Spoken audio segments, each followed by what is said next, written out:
देवियों और सज्जनों, सबको सत सत नमन। बोलो सत्यनारायण भगवान की जय।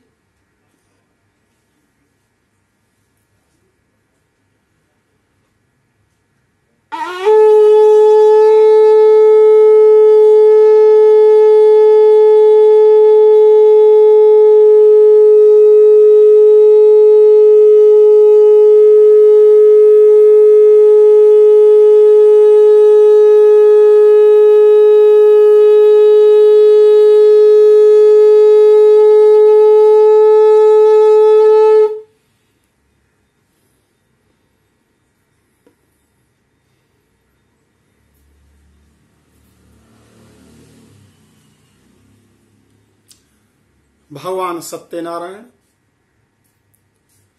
सबकी मनोकामनाओं को पूर्ण करने वाले हैं।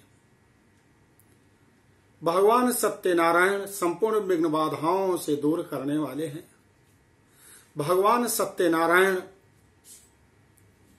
सबको स्वस्थ रखने वाले हैं। समस्त बीमारियों से बचाने वाले भगवान सत्यनारायण हैं। भगवान सत्यनारायण ही विष्णु भगवान हैं। उनके लिए ओम सशंख चक्रम सकिरीट कुंडलम सपीत वस्त्रम सरसीरुहे क्षणम सहार वक्षः स्थल कौस्तुभ प्रियम नमामि विष्णुं शिरसा चतुर्भुजाम्।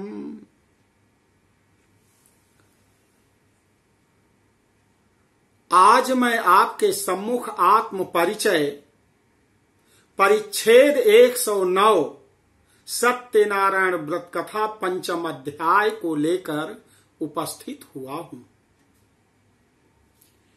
इस परिच्छेद में आपको मैं बताने जा रहा हूं कि भगवान सत्यनारायण के व्रत का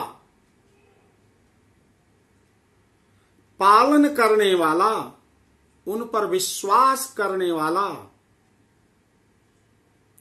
तीसरा महत्वपूर्ण चरित्र है महाराज उल्का मुख का, जिसकी कथा आपने विस्तार के साथ इससे पूर्व के अध्यायों में परिच्छेदों में सुन चुके हैं।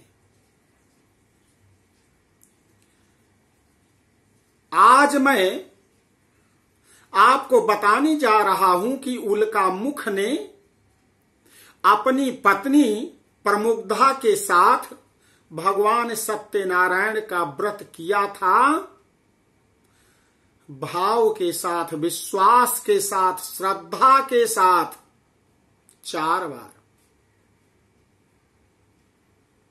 एक बार अपने घर में 1 का लाभ मिला, दूसरी बार पीपल के वृक्ष के नीचे 10 का लाभ मिला, तीसरी बार बरगद के पेड़ के नीचे 100 का लाभ मिला, चौथी बार भद्रशिला नदी तीरे सत्यस व्रतम आचरत भद्रशिला नामक नदी के किनारे 1000 का लाभ मिला। इस प्रकार कुल 1111 सत्यनारायण व्रत करने का फल उल्का मुख और प्रमुग्धा को मिला है। सारी समस्याएं दूर हो गई, मंगलमय विवाह हो गया और उल्का मुख के पिता चंद्रचूड़ की जो समस्या थी, जो उनकी विपत्ति थी, वो दूर हो गई।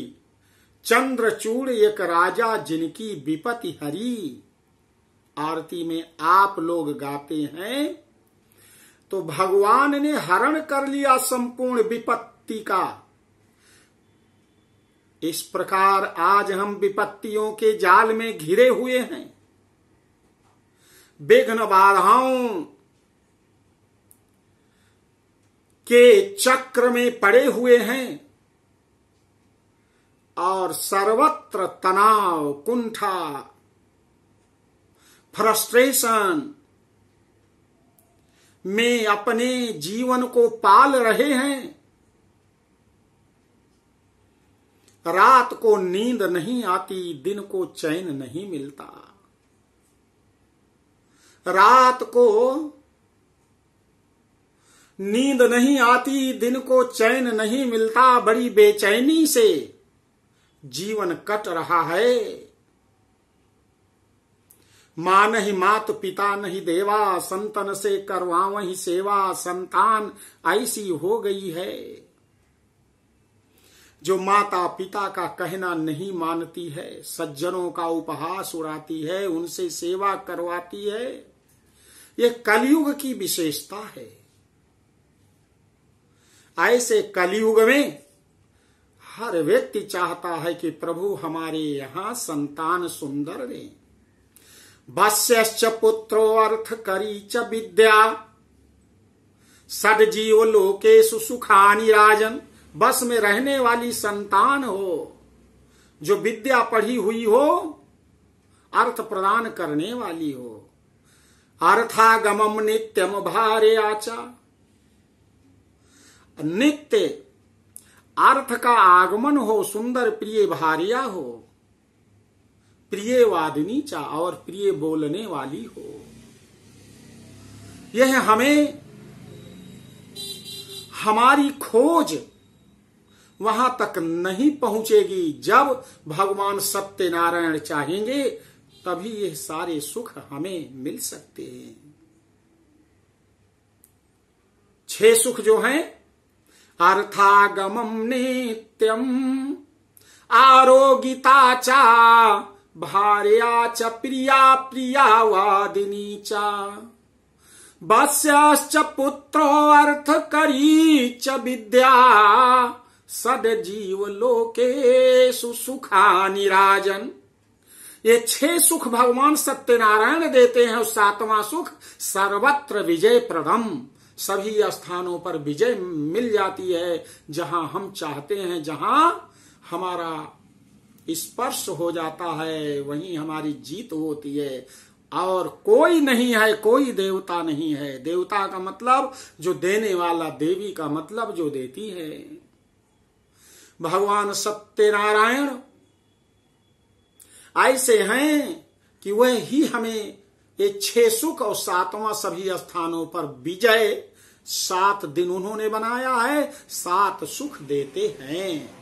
इसलिए लेकिन terms and conditions are apply. आप इस वीडियो को जो मैं 20 से 30 मिनट तक का बना करके आपके पास भेज रहा हूं, आपके पास इसको भी सुनने का समय होना चाहिए। आप इसको श्रद्धा भक्ति भाव से सुने। और आपको मैं बता रहा हूं कि जिस दिन ये 5वां अध्याय पूर्ण होगा, मैं यज्ञ करने का मंत्र भी बता दूंगा। क्योंकि जब आप यज्ञ करेंगे, अग्नि देवता की पत्नी स्वाहा देवी, आप स्वाहा बोलते हैं, उस यज्ञ को स्वीकार करेंगी, तभी समस्त देवताओं के पास वे पहुंचाएंगी। तभी हमारे भगवान सत्यनारायण का यह व्रत पूर्ण होगा।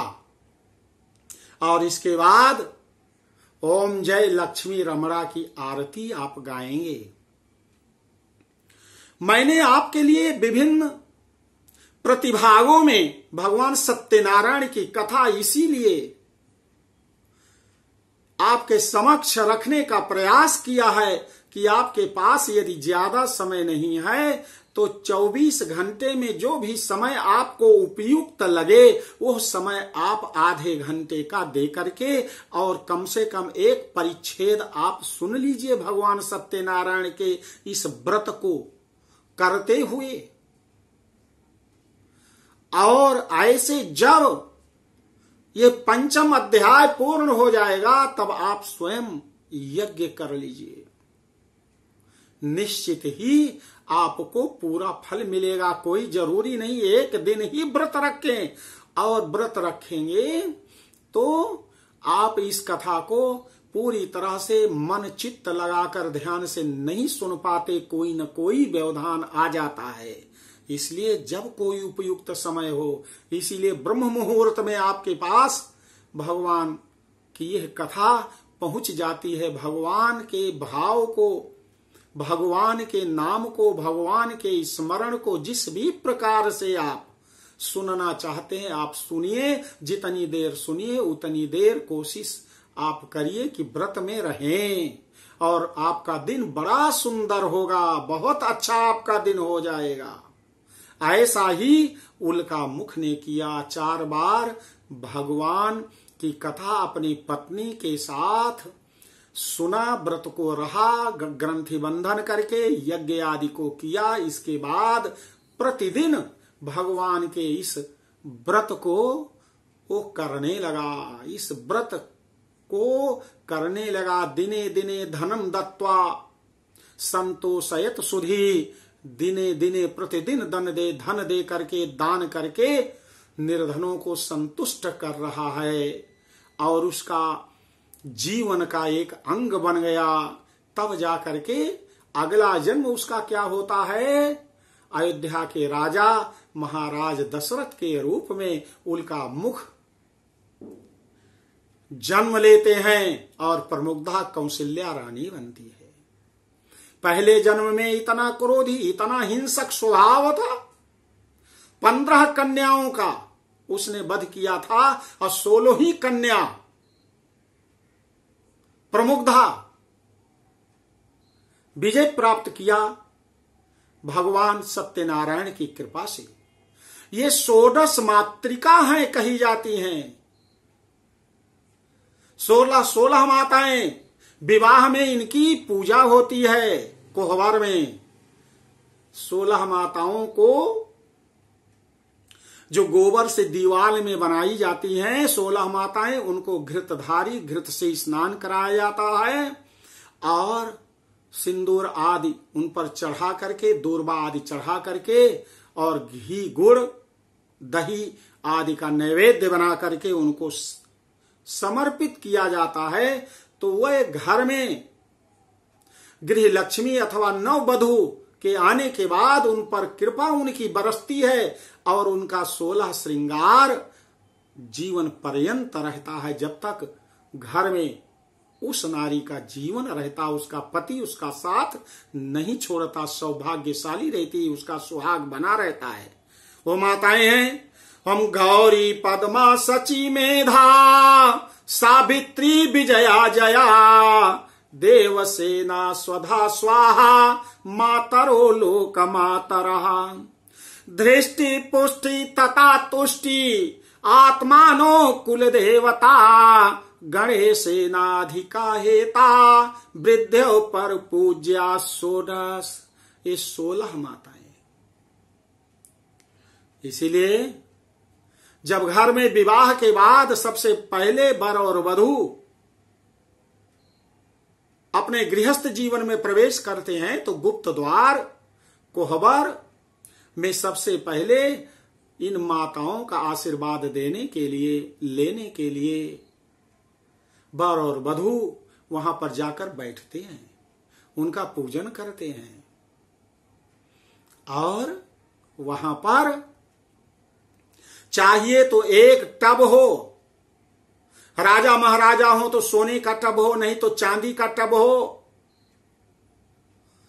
नहीं तो तांबे या पीतल का हो, अथवा यह भी नहीं सुलभ है, यह भी नहीं परचेजिंग पावर है आपकी लेने की, तो एक मिट्टी का टब हो, उसमें गाय का दूध थोड़ा सा मिला लीजिए, उसमें गंगा जल डाल दीजिए और जल भर लीजिए, गुलाब की पंखुड़ियां उसमें डाल दीजिए, और माता को यह अर्घ्य 16 माताओं को समर्पित करें। घर में जो घर की मालकिन हो, जो वर की माता हो, और वहां पर जब भोग लगाने के बाद प्रसाद को, जो दही और गुड़ होता है, दही गुड़ घी शहद गंगा जल, यह जो है दूध, ये सब पांचों चीजें मिला करके माता षोडश मातृका को नैवेद्य समर्पित किया जाता है और दूल्हा और दुल्हन एक दूसरे को अपने हाथ से खिलाते हैं। उसका ये भाव होता है कि हे मां, यदि मेरी पत्नी मेरे जीवन में आई है और यदि ये धर्म कर्म पर आगे न बढ़ सके, कभी धर्म कर्म पूजा पाठ व्रत उद्यापन नहीं किया है, तो आपका प्रसाद ये मैं खिला रहा हूं इसको अपने हाथों से, आपकी कृपा बनेगी तो ये धर्म कर्म पूजा पाठ यज्ञ व्रत उद्यापन आदि में यह सदैव अग्रणी रहेगी। और जब वधू जो है अपने हाथ से दूल्हा को खिलाती है तो वो कहती, हे मां, मेरा पति भले ही पूजा पाठ धर्म कर्म ना जानता हो, वो जो है यज्ञ आदि में विश्वास ना रखता हो, वो तीर्थ यात्रा व्रत उद्यापन आदि को न स्वीकारता हो, तो यह मैं आपका प्रसाद इसे खिला रही हूं मां, आप कृपा बनाए रखना। कि यह विश्वास करने लगे। मुझे पूरा विश्वास है, क्योंकि ये गृहस्थ जीवन पति और पत्नी रथ के दो पहिए की तरह हैं। दोनों यदि अच्छी तरह से चलेंगे तभी गृहस्थ जीवन बड़ा सुखद होगा, प्रसन्नतापूर्ण होगा, क्योंकि भगवान की कृपा प्राप्त होगी। भगवान की कृपा, भगवान सत्यनारायण की कृपा प्राप्त होगी। और इसके बाद जो महिलाएं कुछ वहां पर कोई तो किसी थाली में थोड़ा सा दही डाल दिया या कुछ, और कोई एक जेवर चाहे पायल है, बिछिया है या कुछ भी हो, उसको डाल करके और कहती हैं कि ये जुआ है, अब इसको देखो कौन पहले इस जुआ में जीत किसकी होती हो, एक दूसरे से छीनते हैं।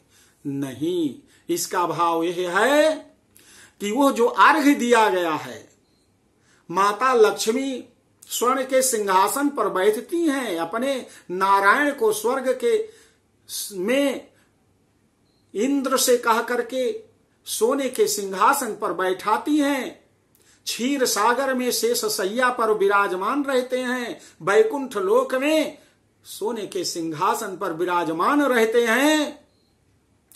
तो कहती है कोई एक आभूषण, सोने का आभूषण उस अर्घ्य में कि हेमा, मेरे विवाह में मेरे ससुर जी ने, और जो चुनरी छोड़ता है ज्येष्ठ भ्राता दूल्हा का, वो जो जेवर कपड़े आदि ले आए हैं, जो जेवर गहने आभूषण आदि ले आए हैं, वो हेमा, मैं आपके सामने आपके इस अर्घ्य में आपको समर्पित करती हूं और आपसे चाहती हूं कि यह आभूषण मेरा पति जीवन में कभी मुझसे ना मांगे, छीन करके ले जा करके बेच करके जुआ ना खेले, जा करके किसी अधर्म के कार्य में ना लगाए। इसलिए 16 श्रृंगार के लिए जो आभूषण होते हैं वो घर की नारी, गृह लक्ष्मी, वो किसी आभूषण को नहीं देना चाहती है, लेकिन जब पति के ऊपर आपत्ति और विपत्ति पड़ती है तो सारे गहने आभूषण बेच भी देती है, बेच करके वो अपने पति की रक्षा करती है। क्योंकि बाबा गोस्वामी तुलसीदास जी कहते हैं कि धीरज धर्म मित्र अरु नारी, आपत्ति काल परखिए चारी। धीरज धर्म मित्र अरु नारी, आपत्ति काल परखिए चारी। जब विपत्ति आ जाए तो सबसे पहला परीक्षण का समय होता है धैर्य का। इसके बाद दूसरा परीक्षण का समय धर्म का होता है, धर्म पर आप चलिए। इसके बाद फिर मित्र, जो आपने पूरी जिंदगी खूब मित्रता निर्वाह की है, आपके ढेर सारे मित्र हैं, आप देखिए कि आपका कौन सहयोगी होता है। मित्रों की परीक्षा कीजिए। और जो तीनों ये फेल हो जाते हैं, तब पत्नी की सहायता के लिए उनके समीप जाइए। तो धैर्य आपका टूट जाए, धर्म साथ ना दे, मित्र साथ ना दे, तो षोडश मातृका भगवान सत्यनारायण उस धर्मनिष्ठ भारतीय पतिव्रता नारी को शक्ति देते हैं कि वह जो है अपनी पत्नी की समस्याओं का समाधान कर देती है। यदि उसे आभूषण भी बेचना पड़ता है, गले का मंगल सूत्र भी यदि उसे गिरोई रख देना पड़ता है, तो अपने पति के जीवन के लिए वो सब कुछ समर्पित कर देती है। लेकिन जीते जी अधर्म के मार्ग पर चलने के लिए, अधर्म के मार्ग पर बेचने के लिए वो अपना आभूषण नहीं देना चाहती है। और वहां महिलाएं क्या करती हैं? कहती है जुआ खेलो। जुआ नहीं है, वो माता जी से प्रार्थना करती है और हाथ में डालकर दोनों वो जो है दूल्हा ये नहीं कि छीन लेता है आभूषण, वह अपनी पत्नी को, धर्म पत्नी को आभूषण उसके हाथ में आने के बाद भी उस जो अर्घ्य पात्र में दूध, गंगा जल और गुलाब की पंखुड़ियां हैं, वो अपने हाथ से कोई नहीं देखता और धर्म पत्नी के हाथ में दे देता है कि नहीं देवी,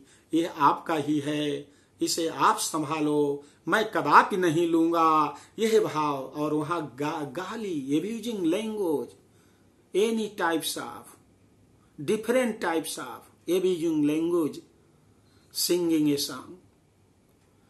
तो वहां पर बहुत विभिन्न प्रकार की गालियां देती हैं। आप जानते हैं, आप भारतवर्ष के निवासी हैं, हिंदू धर्म में विवाह में महिलाएं वहां पर अनेक प्रकार की गालियां लड़की के परिवार में, और कुछ जो है दूल्हे की बुआ आदि रहती हैं, तो दूल्हे की माँ, पिता साहब को वो गाली देती है। तो यहां पर गाली जो है नहीं देना चाहिए। अब यह है कि माँ उसे स्वीकार कर लेती है, बेटा है, बहू है, इसीलिए जिस भी रूप में उसका जब समय आता है, तो घर में सासू माँ को, ससुर पिता को जिस भी रूप में, चाहे गाली दे करके, चाहे मार करके, जियत पिता का डंडा मारे, मरे पिता का पिंडा पारे। तुलसीदास जी, कबीरदास जी ने कहा, तुलसीदास जी ने भी समझाया कि नहीं, ऐसा मत करो। माता को सम्मान पूर्वक वहां पर उनसे प्रार्थना और विनती करिए समस्त महिलाओं के साथ, हे 16 माताएं, हमारे पुत्र वधू का श्रृंगार सदैव सुहाग अक्षुण रखना, शाश्वत रखना, जब तक इसका जीवन हो तब तक इसके पति को कोई आंच ना आए। यह भाव होता है, और यह भाव होता है तो स्वभाव बनता है, तभी इसका प्रभाव पड़ता है, किसी प्रकार का अभाव नहीं होता है। तो यह चीज हमें जानकारी होनी चाहिए। और सच्चे मन से यदि हम भगवान सत्यनारायण के इस व्रत को करते हैं, तो निश्चित ही भगवान की कृपा मिलती है। माता लक्ष्मी कृपा प्रदान करती हैं। पृथ्वी माता संपूर्ण वैभव धन धान्य के साथ उपस्थित होकर के अभाव को समाप्त कर देती हैं। इसलिए देवियों और सज्जनों, भगवान सत्यनारायण के व्रत को जरूर करिए। कलयुग में सबसे दुर्लभ, सबसे आसान भगवान सत्यनारायण का व्रत है। इसलिए भगवान सत्यनारायण के इस व्रत को बड़े सच्चे मन से करिए।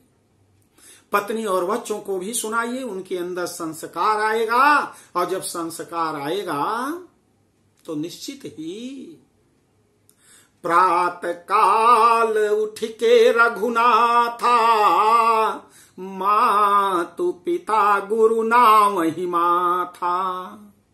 प्रातः काल उठ के रघुनाथा,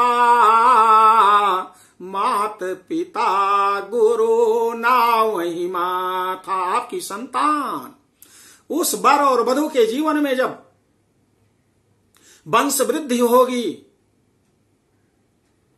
शिशु आएगा, संतान जन्म लेगी, तो माता पिता की आज्ञाकारी होगी, माता पिता के वचनों को मानने वाली होगी।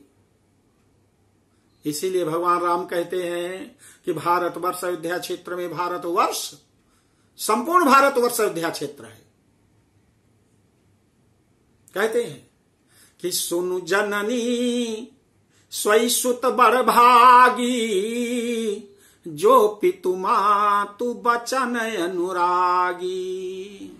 जहां सुमति तहां संपत्ति नाना, जहां कुमति तहां विपत्ति निधाना।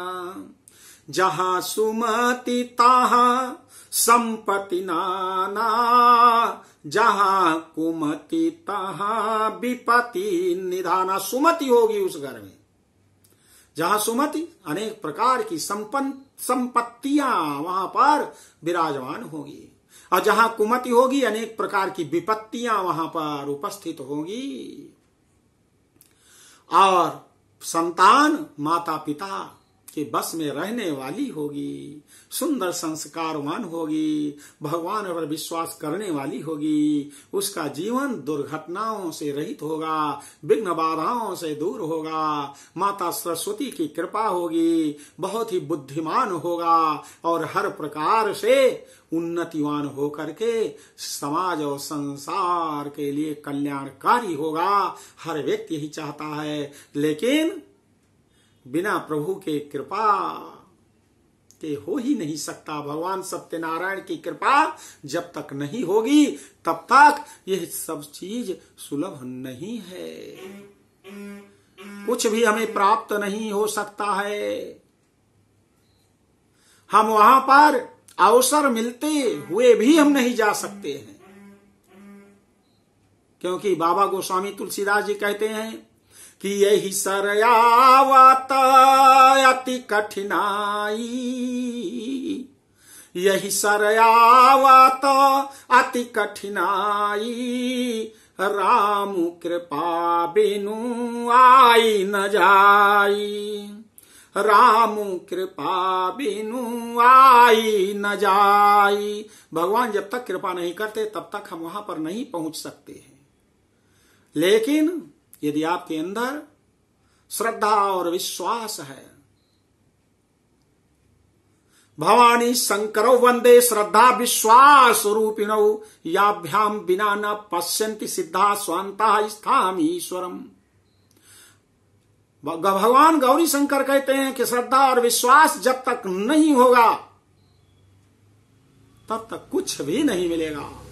श्रद्धा और विश्वास के साथ आप भगवान सत्यनारायण पर विश्वास करके सत्य व्रत का पालन करिए। मैं देखता हूं कि अनावश्यक वीडियो, छम्मक छल्लों वाला वीडियो, अनेक प्रकार के वीडियो को लोग देखते हैं और सेंड करते हैं, जिससे व्यक्ति आक्रोशित हो जाता है, उसका मन विचलित हो जाता है, व्याकुल हो जाता है, तनाव और चिंता से घिर जाता है। लेकिन यह जो वीडियो आप भेजेंगे तो तनाव ग्रसित, चिंता से युक्त, तनाव मुक्त, चिंता मुक्त व्यक्ति हो जाएगा। ये बहुत बड़ा पुण्य का कार्य है भैया। इसलिए जरूर इसको आप ध्यान से सुनिए और इसको दूसरों को भेजिए और कहिए कि आचार्य जी का ये वीडियो सब्सक्राइब जरूर करो, जिससे उनका जो नया वीडियो आए लिंक करने लगेगा। आप देखें ज्यादा से ज्यादा लोगों तक भगवान ही है एक ऐसा, ये मत समझिए संसार में अभी तक देखे ये कोरोना नामक महामारी, इसको कोई नहीं है कि समाप्त कर पाए, कोई वैज्ञानिक नहीं है अभी तक, और कोई इससे बच नहीं पा रहा है पूरे संसार में, क्योंकि प्रभु के बिना कुछ कोई नहीं कर सकता है। तेरी सत्ता के बिना हे प्रभु मंगल मूल, तेरी सत्ता के बिना हे प्रभु मंगल मूल, पत्ता तक हिलता नहीं, खिले न कोई फूल। पत्ता तक हिलता नहीं, खिले न कोई फूल। सबसे सुंदर प्राणियों में मनुष्य को बनाया है और भगवान ने कहा है मनुष्य तेरे लिए ही कोरोना को भेज रहा हूं।